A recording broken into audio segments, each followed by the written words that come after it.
layo nito. Dulo na ng Lourdes ito eh. Alam mo, sasadyain ko na lang to.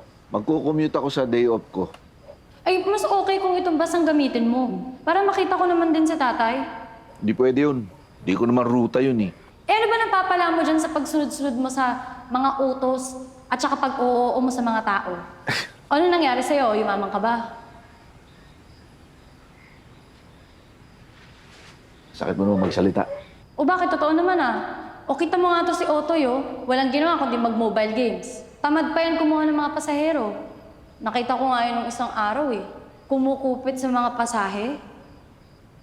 Talaga? O bakit ikaw? Hindi ka rin gumawa ng labag sa batas kahit minsan? O sige. Pero, una't huli na to Mawawalan pa ako ng trabaho sa'yo eh. Oo, huli na to. Tsaka pag nagawa natin to, hindi mo na ako makikita ulit na mangungulit sa'yo. Ganon? Hello? Hello? Hello? Opo, Mang Dante. Si Ben po ako. Meron lang po akong kailangang dalhin sa inyo. Importante po. Opo. Ay, opo. Papunta na po kami dyan. Mga 6 na oras lang po, nandyan na kami. Sige po. Abangan ko po kayo. Opo. Salamat po. Ano sabi? Nandun lang daw siya maghihintay.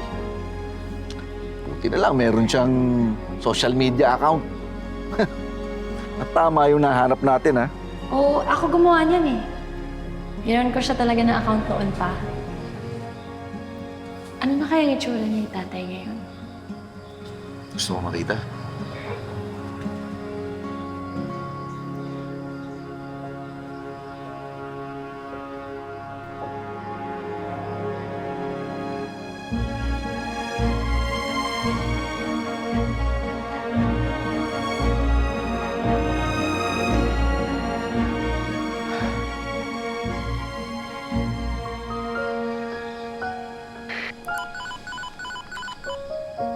Bay, nasaan ka na?